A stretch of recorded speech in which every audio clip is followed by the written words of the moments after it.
Okay. There we go. 2 and 1. Well, good morning, good afternoon, or evening, my friends, depending where you are. Where I am, it's 2 p.m. Pacific Daylight Time, March the 14th, 2020. I'm Emily Elizabeth Windsor Craig, and this is History Reset, brought to you each Saturday by People's Internet Radio in Ireland and Radio Act TV in Israel, to bring valuable information to the public that corporate media refuse to divulge. This program is a public service, but you're welcome to please donate to People's Internet Radio or to holyconservancy.org, and we have an account at PayPal to keep the people's truth coming at you without commercial adverts. Okay, today I've set things up into 3 sections, because there really is an awful lot to pull together to make sense of the fact that everybody is told a different story, a small little tiny bit of the story. And when it comes down to people's organizations, the church doesn't know how or hasn't been able to enlarge its cosmology, its perspective, to place God in the panoply of deities and universe hierarchy, in order for us to know who are we supposed to follow anyway, and what are we doing here, all right? Now, over the last 25 years, I have utilized several, they're not channels, they're holy books, okay? The Oahspe is a holy book. Jehovah's name is in it. The Urantia book is a holy book. Yahweh's name is in it. The Bible is a holy book. Jehovah's name is in it. The Sumerian cuneiform tablets turn out to be holy writings because they tell the same story as the Bible, as the Oahspe, and as the Urantia book, and also the Book of Mormon. All right, so it's the same story with the same characters 4 times. But the fallout from that is that it didn't get connected to the larger political dispensation of the age of Pisces, which is run by the galaxy. And this is where things went south. Now, in my book, Come, Let Us Make Man in Our Image, I show you and document how, when the Anunnaki first came here 450,000 years ago, and they were looking for gold, and 208,000 years ago, they genetically altered Neanderthals to produce and breed humans to be their gold miners. Now, mind you, the humans they bred were very small compared to Anunnaki themselves. Anunnaki at the time were 9 to 12 feet tall. They were some of the giants. They were not the Nephilim. The Nephilim were some of the angels who bred with women, but Anunnaki weren't involved in that, all right? And what we have in our world is the bones of the 7 to 18 foot, particularly here in North America, red-headed giants who were bred with other races. In North America, all of the giant bones are human hybrids. They are not hominid gorilla hybrids. What's his name? David Paulides was talking about this in a lecture yesterday, and showed and told how the bones that the Smithsonian Institute has been destroying and getting rid of are actually of Bigfoot. They're not of ordinary giant humans. Okay. Bigfoot were a hybrid, and they are still a hybrid, and they are considered a human race akin to the indigenous Native Americans in North America. And actually, also, the Bigfoot is in Tibet. It's the snowman in Tibet, and it has other names in other places. The Bigfoot is all over the world, and it's a race of its own. And it has character. The Bigfoot, the Big Feet people have unique characteristics that make it enable them to stay out of our way. We can't catch them. We can't imprison them or enslave them. No, no, no, no, no. They know how to stay out of our way. Why was that essential? Because of the abduction problem. Where did the abduction problem come from? Aha!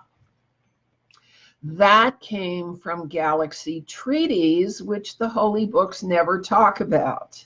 Okay, what talks about the galaxy treaties is, as I've shown you, Voyagers 2, Voyagers 1 and Voyagers 2 talk about the galaxy treaties that allowed the, quote, superior races to call and intimidate and dominate and enslave the inferior races. And who are we? We are the little people. We are the inferior races that the others call and dominate. And that's why, all right, that's why we have the abduction problem. Now, that's a different problem from the one posed in Genesis 3:15. All right, now, Yahweh, Jehovah, depends how you use the consonants. Same guy. Back in 2015, I began writing down stuff from him. And I produced a book, Diversity in the Will of God. And I just took down what he had to say for a period of 2 years. And he described to me the background, the galaxy background that he walked into when he came here in Genesis 1:1, which was 25,772 years before December the 21st, 2012. And so all of that I wrote down, and all of that is the basis for everything I have to talk about here in my channel about how things are getting, they're all coming together, the galaxy treaties, the UFO problems, and Jehovah's covenant relationships with churches, with Jews, okay, and with the Prince Enki, who was directed when the Anunnaki were here to socialize and spiritualize the little people, the humans that we are. And Enki became the originator of Buddhism and Hinduism. And now we're talking 100,000 years ago. They're a lot older than we are told that they are. Okay. So we have all these threads to bring into a single thread for now. And in Come Let Us Make Man in Our Image, what I do is I bring in 3 of the threads. The Anunnaki, Enki, and Enlil. Enki teaching spirituality, and Lil teaching civil and common law, all right? And how those interacted. And of course they fought. Of course they fought, because they were always set against the galactic treaties that they felt were unfair. Why did they feel they were unfair? Well, let's go back to Yahweh's history. Yahweh was the coder who coded Lyra. And Lyra was a race of angels. Okay, the angels we have now are the angels that are left from Lyra. Okay, and there aren't as many of them as we would like. Okay, the Anunnaki were also coded by Yahweh. All right, they're a different race, different culture from the Lyran angels. Okay, but it's another race that call him Father. All right, so when this world was seeded, and it was seeded 3 times according to Voyagers 2, the first 2 seedings were human. They were all wiped out in wars. There was the Electric Wars and the 1,000-Year Wars, and the third seeding had 5 races, 5 different colors: red, black, yellow, white, one other. All right, you get my drift. All right, and each race was on its own continent.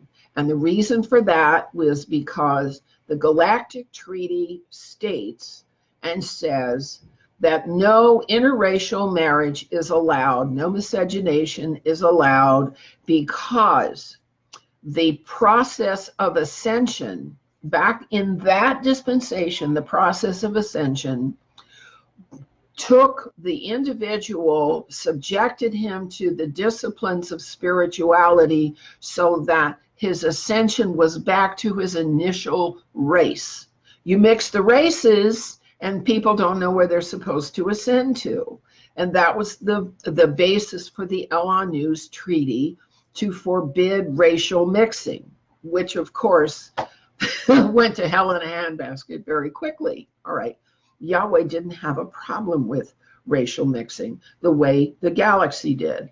Yahweh did have a problem with the way the galaxy called whole societies because they weren't racially pure enough, or because their doctrine wasn't pure enough. Even though they were innocent, honest, decent people, according to the Galaxy Treaty, they could be called or exploited because they weren't politically correct enough. Does this sound familiar?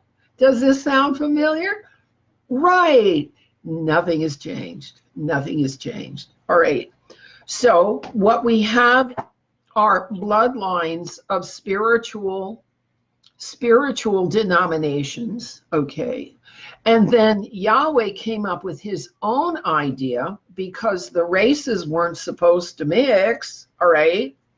Let's have a different path for people to be ascended, for people to be judged as worthy and deserving of ascension. That's not the ascension path based on race, but is a salvation path based on the individual's commitment to, 1, follow the common laws that Enlil gave to the Hebrews, and 2, follow the intentional decency and honesty of Jesus Christ, who was the Son of Yahweh.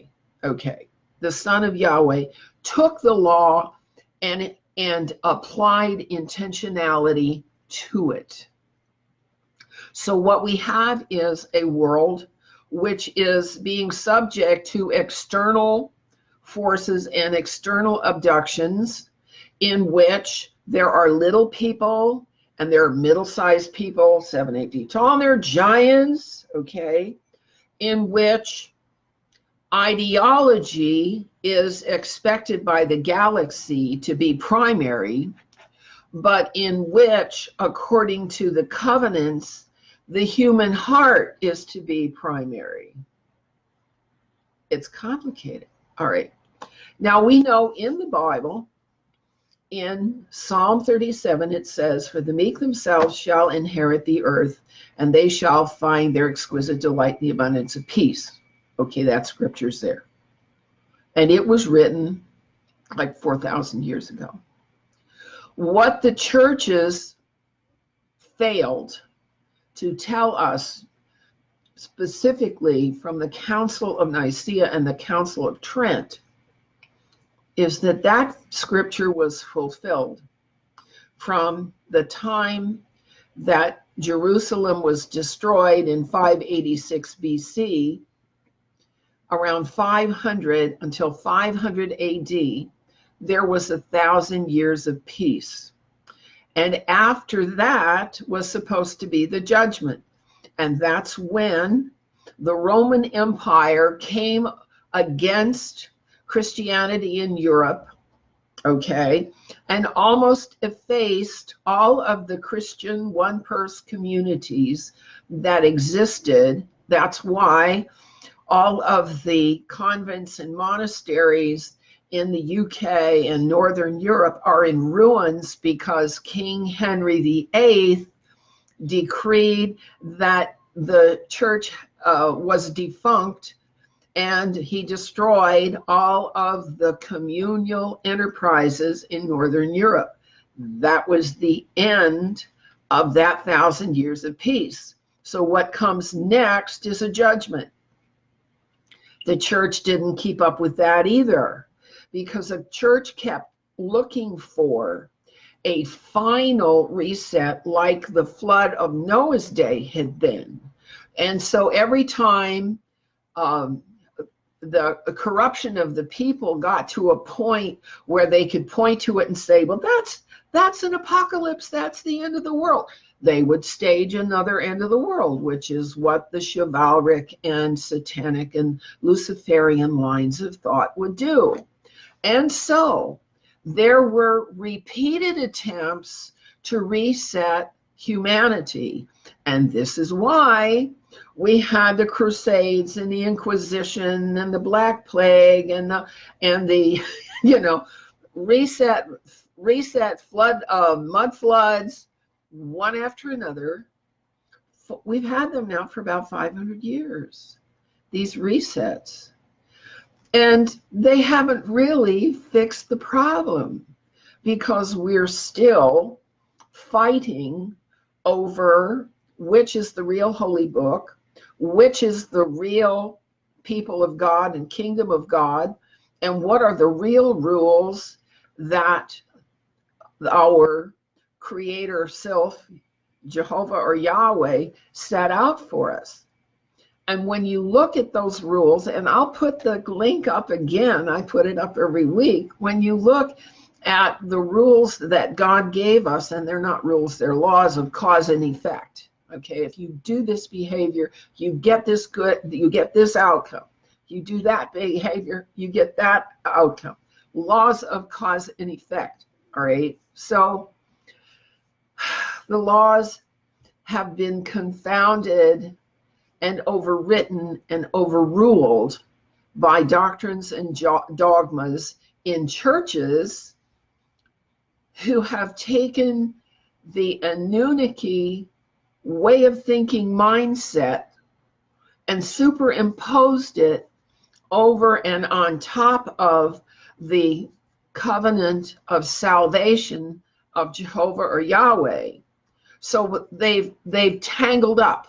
They've completely tangled up. Whereas salvation is based on the laws of cause and effect of behavior, okay, and of intention, to align intention with behavior.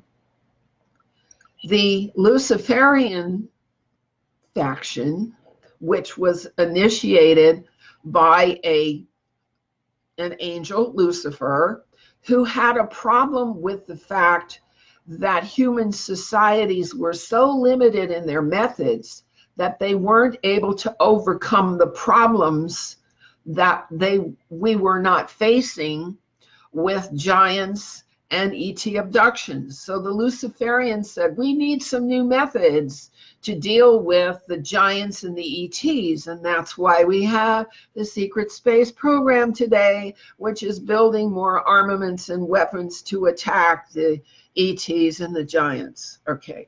And then there's the Satanist faction who said, you can't just cull people who are innocent.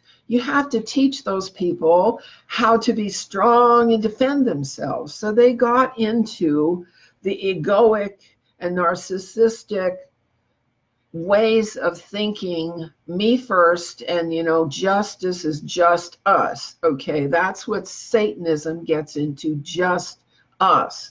Whereas Luciferianism gets into us against them. All right, these factions have just been tearing things apart. That's the situation that I've been working to sort out. Where do we find the center of gravity in all these factions and make sense out of the madness that we are hearing, which is mostly doctrine, dogma, process, and opinion? How do you get to the truth of it? Now, I began looking for what we call the truth when I started with Jehovah's Witnesses 55 years ago, and they showed me the way around the Bible, topic by topic. Want to know what the Bible says about marriage and the family? Here are the scriptures that show you that. What the Bible says about nutrition and food, here are the scriptures about that. What the Bible says about ministry, here are the scriptures about that. They deal with the subjects of behavior topically, and they are almost the only denomination who do that, and they have indexes that are very useful. My problem with them is that they limit all of their work to the 169 book Bible that comes from the Hebrew scriptures that only tells a part of the story. It doesn't talk about the galaxy and its treaties and the abduction and genocide of the Alpha Draconis. They don't talk about the other versions of the same story, God's same story of his son bringing the world to salvation and peace, okay, that are in the Urantia book and in the Oahspe and implied in some of the Sumerian cuneiform tablets, okay? So the witnesses are stuck with trying to educate themselves with just one book. And I don't know of anybody who can educate themselves with just one book. And that's why the books that I produce are attempting to synthesize the different books and show you how it's a whole picture. It's not just one way, one narrow approach, one set of doctrines, one set of dogmas. That's all about preferences, okay? Following your favorite congregation, your favorite parish, that's all about preferences. But salvation is about laws of cause and effect and behavior. And so it's behavior that the people are judged upon.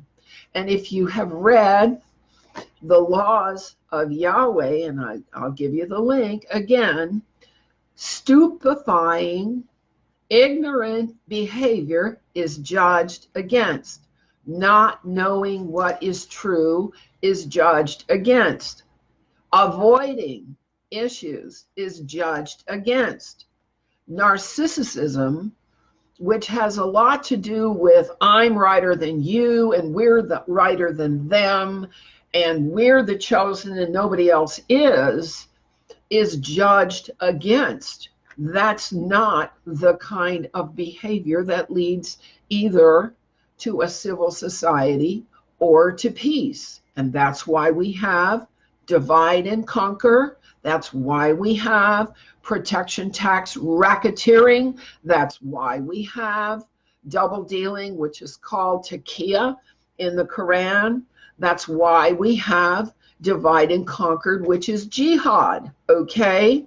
So that the secret societies, the double-facing eagle, that sees the light but also operates on the dark side, is practicing, as our CIA does, and as the executives of DOJ and FBI and DIA and, you know, these federal agencies that have bought into the deep state ethic of anything goes, that it's a rule baiting system, and if you foul up according to the rules, they can really nail you. It's the star court system of justice created by the people on the left who want to destroy the methods and the means that we have come up with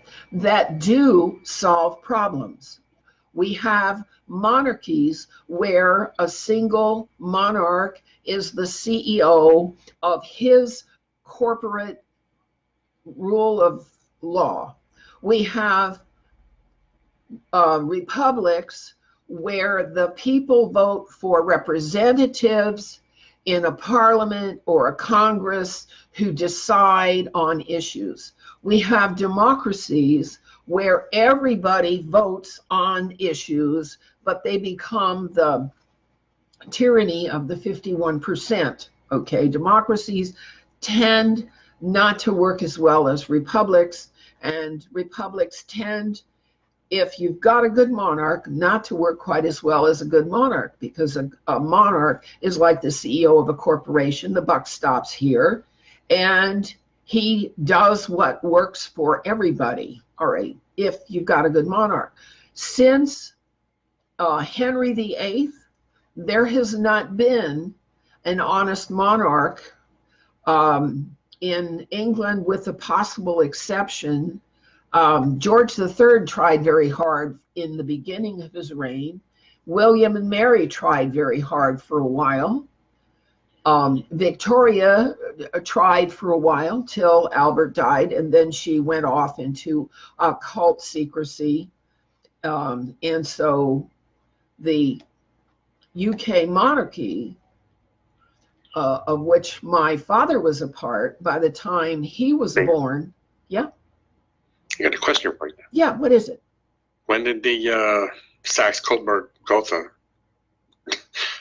crew take over? Saxe-Coburg-Gotha, yes, that was William and Mary after Charles II. All right, and William, that was also after the revolution, the Cromwell Revolution. And after William and Mary came George III. And after he finally died in the early 1800s, then you get Victoria. Queen Anne after George III, and then Victoria. But they were all weakened by the policies of Henry VIII, who had stripped out 800 communal sharing communities of one purse that the church had built up over 1,000 years, and replaced it all with maritime admiralty law, which is the laws of slavery. It is the laws, the rule baiting system that align with the Galactic Treaty, the El-Anu Treaty. And under maritime admiralty law, it's a two-tiered system, and there are the elites, and then there are the, quote, citizens. And the citizens have no say or power at all. Only the elites do. And the game is that unless you're elite, you don't know how to manipulate the system for your own benefit and advantage. And the common people never have a chance, never have a clue what is going on right in front of their noses. And that's what has happened to us in the United States, is that all of the maritime admiralty, uniform commercial codes, and administrative codes operate separately and overrule and override each other, and we have a quagmire, an absolute quagmire of law now. I have given in the notes to this talk today 4 videos that everybody needs to sit down and watch. And one of them, okay, one is the Scots-Irish history, which explains how things went south after King Henry VIII. And one is how justice has been frustrated. That wasn't the original title. It was How Justice Could Be Restored. But it's the current case of justice by the cabal, the deep state cabal, who are presently running and administering and ruling the Department of Justice under Attorney General Barr, and the mess that they have made of the cases of General Flynn and a couple of other cases. That's just a shocking video, okay? And then the third one is how racketeering has taken over in the United States and the United Kingdom, which I thought was just fascinating. And the fourth one is down under it. Okay, those 4 videos give you a background on why we have a legal quagmire and why we have a class of advantaged persons who are not willing to allow governance by consent of the people even today.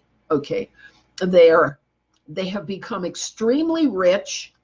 There are members of Congress who have become extremely rich and admired and in their quote service, and those are the people who are supporting the deep state and its treachery and its corruption. And we the people have to identify senators and congressmen who have become, in fact, extremely rich, and we need to make them accountable for the harm that they're doing, because their districts are in total disarray.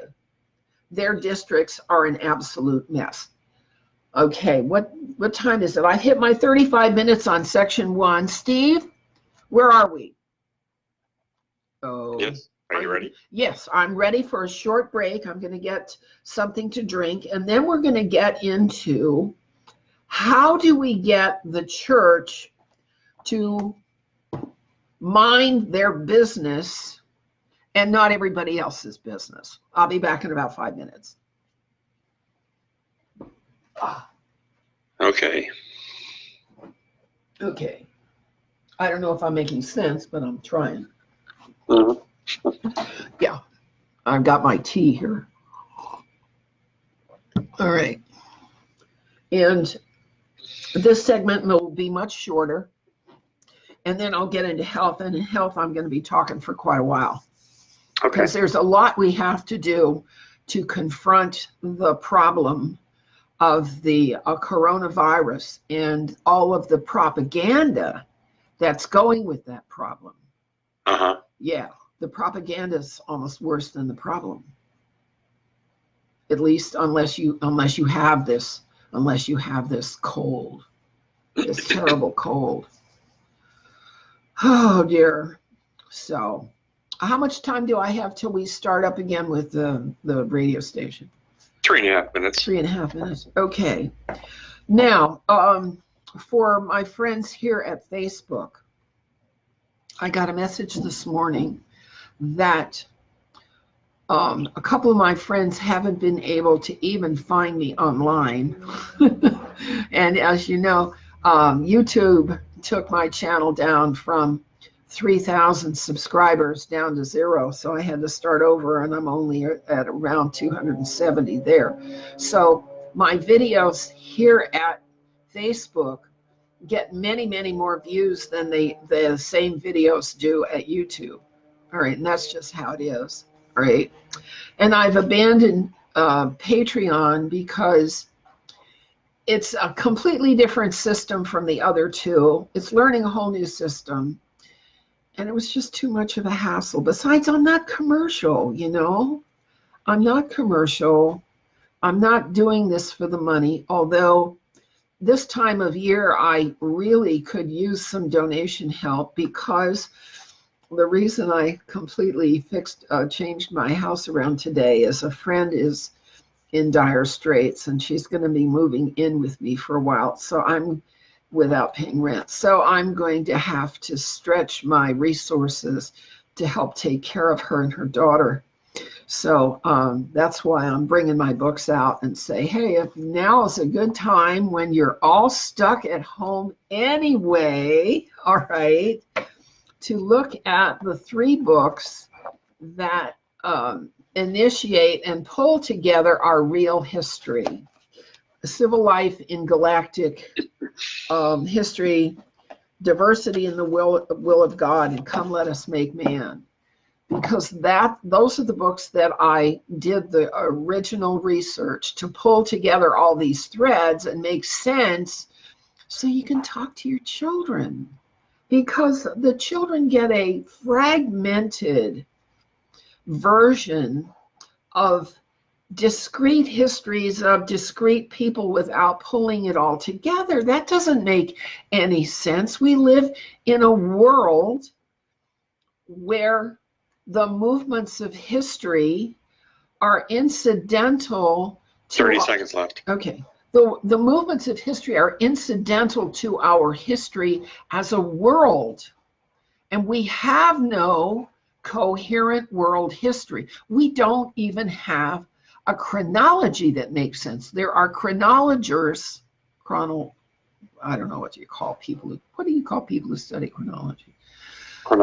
Chronologists, there you go. We have chronologists who are telling us that there's 1,000 years either added to this year or 1,075 taken out, and they don't know whether it was added or taken out. That doesn't bode well for the historical profession to not know what year it is.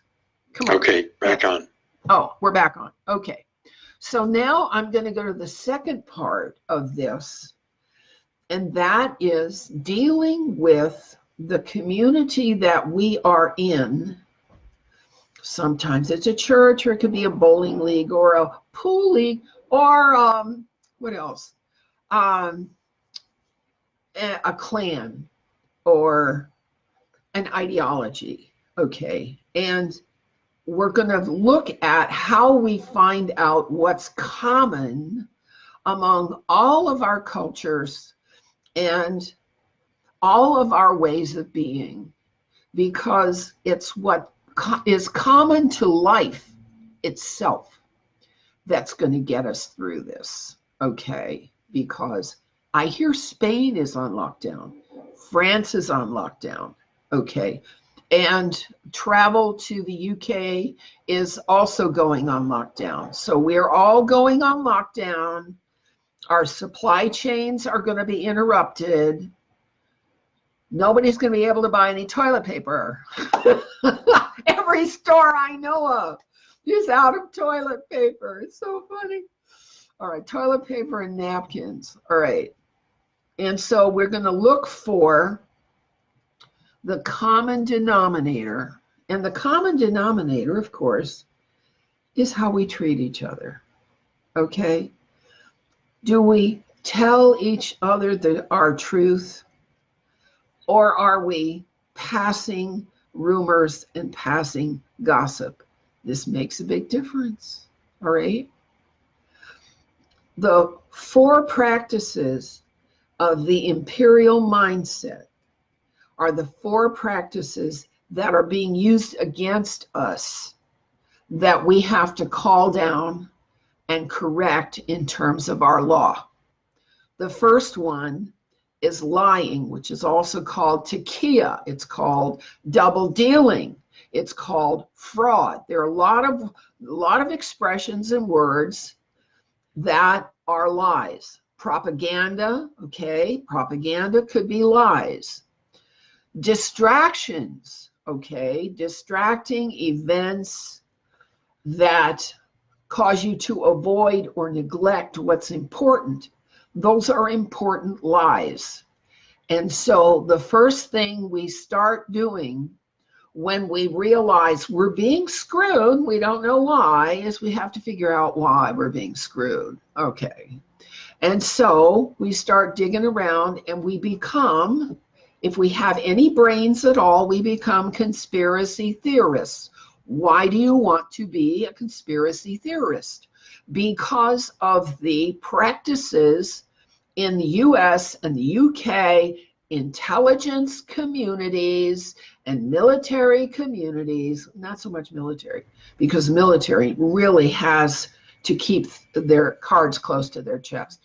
But the intelligence groups, the MI5, MI6, CIA, DOJ, DIA, DEA, Yaketa Smack, NSA, NASA, okay, they all have their cover stories and they all have their secrets, and their secrets are called need to know, compartmentalization, confidentiality, non-disclosure, and classified information. You think those 5 words don't represent a large part of our reality? Okay, then, recognize a conspiracy theorist is a person who's trying to figure out what the is going on. What is going on here? All right. And what did happen? And how can we find out what happened? Now, I saved off thousands of photos from the 9/11 attack and several reports, and I know what happened, and I've published what happened. And very few people are interested in what really happened because they accept the official false version. Just like there was an official false version of how World War II started, how the Vietnam War started, what happened to King Edward VIII. The whole story is BS. None of it was right, all right? The Oklahoma City bombing, that whole story was wrong.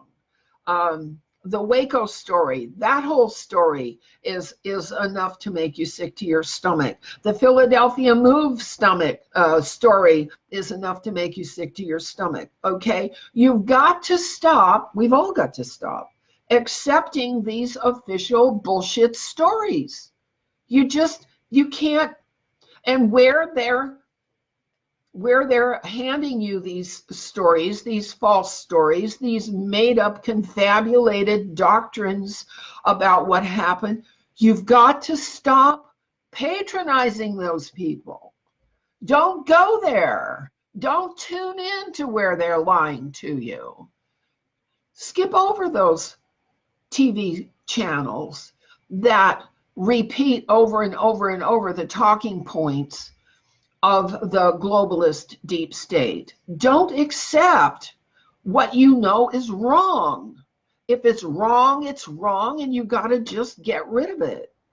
There's a scripture that says, get out of her, my people, get out of Babylon, because that's where the plagues and the suffering is. And so the first thing we do is we detach from everybody we know is telling us false information. We don't necessarily call them a bad person because maybe they're just misled. Maybe they're just uninformed.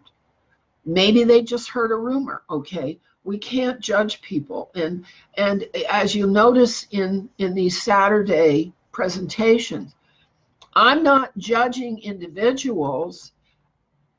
When I mention an individual's name, I name the behavior by which I place a label on that person as a member of a faction or a member of a point of view. That's as far as I can go, all right? But first thing, you got to cut off all the sources of bad information, faulty information, and that's a tough job. I find everybody is a little bit mistaken, and sometimes I'm mistaken too. And when I'm mistaken, I admit it. All right. So Then you've got to start looking for, well, who's telling the real deal? Who's telling the real deal? And that's an ongoing learning process that never stops, because even the people who sincerely believe what they know is true, they make mistakes. They believe somebody else who made a mistake. Sorting it out is not easy. And for me, I've been doing this. My graduate work was in conflict analysis and conflict resolution. And so I've been looking to find out the perpetrators of the false stories since about 1988 or 8. So I've been doing this a long time. I still get fooled. So don't be angry at people who get fooled, because we're all getting fooled every day. And we all have to distance ourselves from the false and find out, glean, literally glean what is true. All right, you start finding out what's true. And you find out at the local level. Let's deal with the local level. The first thing is, what are your children being taught in school, for God's sake? Have you looked at their textbooks? Look at their textbooks and read their textbooks with them, because the communist core curriculum is teaching our children to be insubordinate, disrespectful, neglectful, avoidant, and stupid. And be careful of the online homeschooling text programs that are only $39 a month, because a lot of them are just Common Core in a new wrapper. Okay, all right. What we are being forced to do by the coronavirus is all come home and start interacting with each other and start dealing with each other. And this is an excellent time for parents to examine and wonder and ask what their children are learning in school and out of school about relationships, about laws of cause and effect, about what's right and what's wrong. This is a good time, since we're kind of stuck here, to do that. All right, that's the first thing. What are your children learning in school, and how bratty have they become? Because the school curriculum, because it teaches distancing and it teaches everybody has to have a safe space. You can't say the wrong thing. The children need more socialization at home. And I would like to say to you that the church is going to help, except the church is still only teaching doctrine. They're only teaching believe in Jesus and be saved, or go through our catechism curriculum and learn all of our prophets or priests, or whoever's doctrine, dogma, Luther, or whatever denomination you belong to. They want you to learn their doctrine. But that's not what creates good, honest, decent behavior, is doctrine. What creates good, honest, decent behavior are the holy laws of God. Whoa! What happened? Did you try to get in touch with Ian? No. I can't. Whoops. No. Okay. I can't believe he did that. I can't believe that. Oh, dear.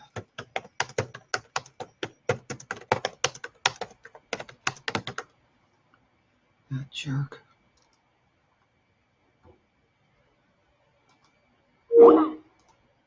There.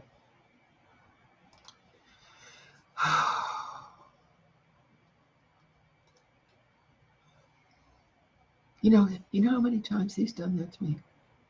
From Canary Islands. This is the fourth time he's done that to me. Calls me in the middle of what I'm doing. All right. So we get rid of what's false. We embrace what's true.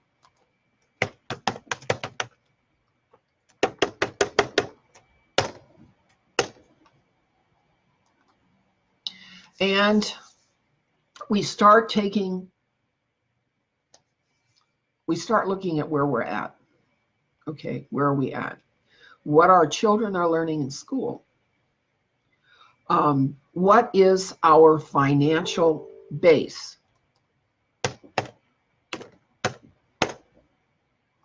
He's still trying. What is our financial base? What is our situation with, do we have any reserves of money?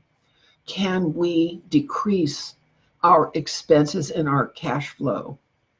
Can we put some money into resources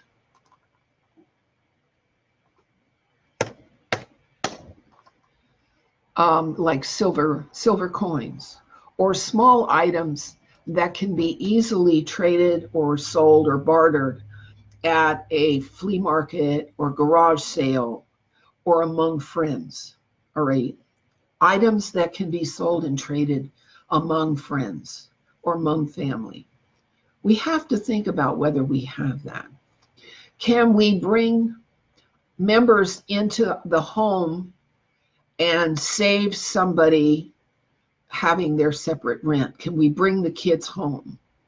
Because being in lockdown, it's going to take more people to provide the resources for each family than a single person is going to be up the creek without a paddle.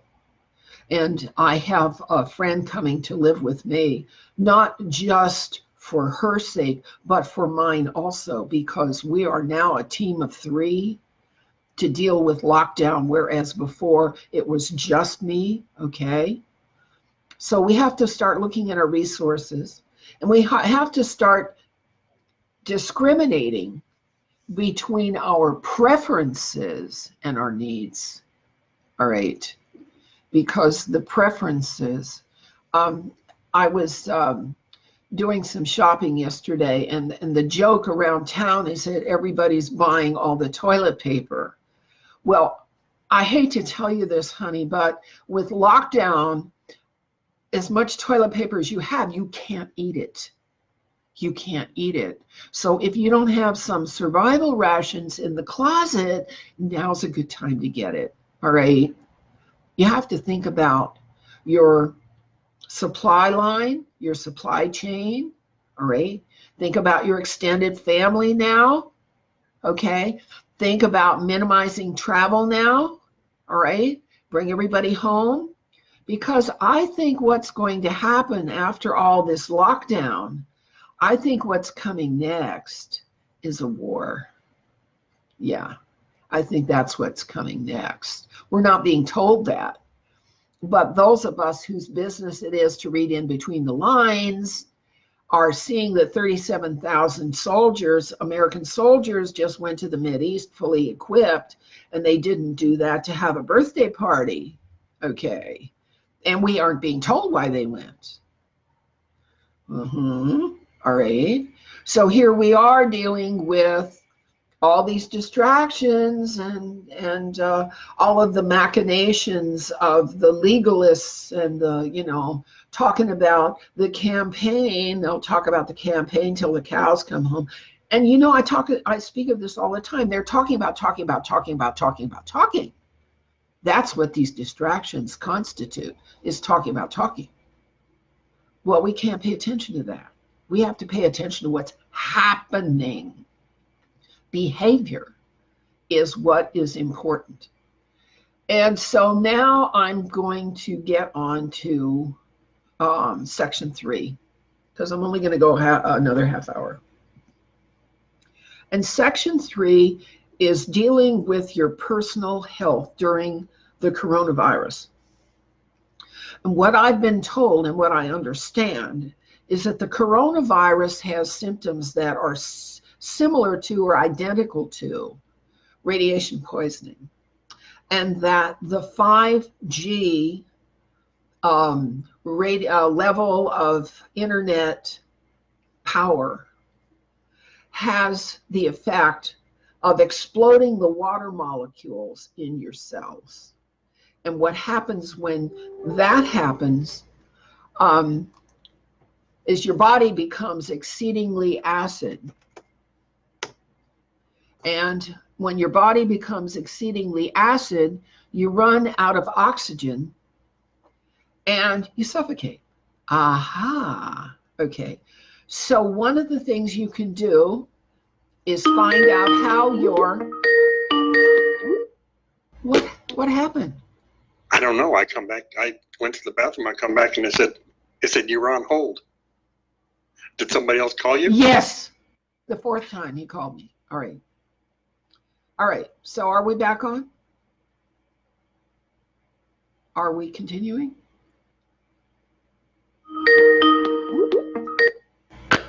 Are we? Where are No, we? I have a song on. Oh, you have a song on. Okay. Don't let anyone call you.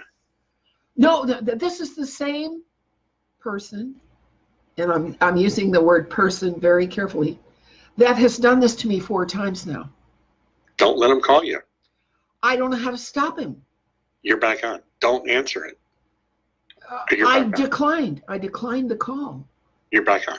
I'm back on. Okay, fine. All right, this has been an adventuresome day. All right, so now we're getting to the personal side of this problem. We're checking the kids to see what they've learned, and we're checking our budget, and we're bringing in the family, and we're getting resources because things are getting crazy. Things are getting crazy. But now, when 5G explodes the water molecules in your cells, what happens is your body becomes exceedingly acid. And so what can you do about that? And that's what I can speak to, because since I had adrenal problems 20 odd years ago, a pheochromocytoma bilateral, I have had an overacid condition of my body, highly overacid. And so I've had to unlearn and relearn nutrition, but specifically detoxifying the body. Okay, how do you get rid of the acids in the body?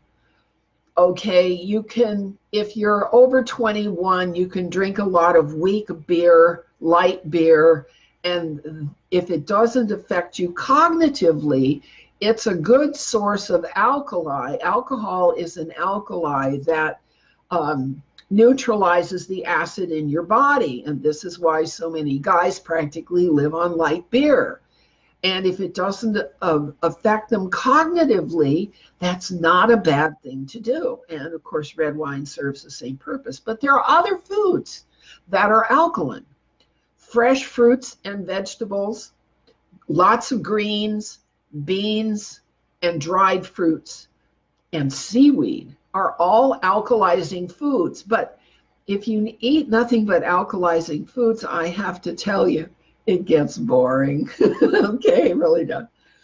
And so there's another method for alkalizing that the body that works very well, and that's the bathtub. The bathtub. Back in 1977, my adopted father died of emphysema. He was a smoker. He was a 2-pack of Camels a day smoker. And I was a smoker too. I smoked from the age of 14 until I was 34 in 1978. Okay. And the cigarettes really made me sick, but I was really hooked on them. And so I found out through the congregation about a Crow Indian by the name of Bud Muddaman. And I went to see Bud Muddaman, and he eventually died. He was taken out because he was claiming to cure cancer, but he cured me of cigarettes, I'll tell you that. And what he did was he gave me bags of herbs to put in the bathtub and soak, so that the poisons and the acids in my body ended up in the bath water. Okay, this is 1978. My goodness, 40 years ago. I'm still here. All right, and so since then, 42 years, I've been doing these soaks in the bathtub, and I use different things, tried out different things, and I found you can get the soak so strong that it depletes you and weakens you. That's not a good idea. You can put stuff in the bathtub that just doesn't do anything at all. All right. And I finally found the simplest and most economical and the best way to soak in the bathtub is with a half a cup of baking soda. And that's all. Just a half a cup of baking soda. All right. And you relax and you let your body let go of a lot of stuff. Now, the water, your bath water, is either going to turn green, light gray, or dark gray, like black water. And it will do different things on different days, and you'll begin to notice what you eat or drink and how it affects the bath water that you're getting. And I'm telling you, your bath water is going to be ugly. It's going to be ugly. But the skin is the largest eliminative organ of the body. And if you train your body to let go of poisons in the bathtub, it will actually make up for a digestive problem. It will make up for a lot of things. All right, now you can increase the effectiveness of the baking soda by adding a half a teaspoon of cayenne pepper to the water. Okay, that's me and salt and pepper. I call it me soup. Okay, if you want to do that for a while. But you can get depleted by doing that. Instead of using baking soda, you can use kelp, a seaweed. That works, all right? And if you're subject to some form of tumorous growth, you can find, and it's not easy to find, but you need ground bloodroot, about a teaspoon of ground bloodroot in with the baking soda, all right? And that will soak the stuff out of you, all right? Every day, first thing in the morning, you soak your toxins out of your body. Now, that will do part of it, but there's another part of soaking the toxins out of your body that I found at Amazon that was really effective, and that's foot patches, foot pads, all right? Some of the pads come with sticky sheets. You stick them on the bottom of your feet, and the next morning, the pad, if it comes out gray, it's not doing much. But if the pad comes out black like tar, you've hit pay dirt, all right? Now, I did the sticky sheets and the pads for almost a year. I went through 400 of them. And I kept doing it until the pads that came off my feet were no longer black. And then I quit. And the reason I quit is because during that period of time, you know, all of that tar was connected to my bones and the connective tissue. And I actually lost 1.5 inches in height. So you don't want to do those too long, because you'll actually diminish yourself in size. But I got rid of, I don't have any arthritis at all. Okay, I got rid of aches and pains. So you have the baths for detoxing, okay? And you have the sticky sheets for detoxing. And then there's detox tea. And you can find a lot of forms of detox tea among people you know who are not professionals. They're just people who play with herbs. We don't need to go to professionals to feel better. We go to people with hobbies who are learning how to feel better themselves, who are willing to share what they know about feeling better All right. At one time in the early 80s, I took a course in reflexology, which is how to do a foot massage, because the nerves on the bottom of your feet are reflective and holographic, and they connect with the rest of the herbs in your body. So massaging your hands and feet have wonderful benefits, particularly if you get a referred pain somewhere and you learn from the reflexology textbooks how to trace a referred pain back to the source and then massage the source of the referred pain. This is called kinesiology. It's called acupuncture. These are things we can do for ourselves to feel better and to be energetic and be able to move all the furniture this morning so I have a bigger space in the house. See what I'm saying? We have disciplines. We have ways to help ourselves and be more self-sufficient. Just going to Walmart and going shopping and retail therapy has not done much for our nation. We have to go back to the idea that thrift and health and hygiene and decency are worth working for. Virtues have value. Virtues have value.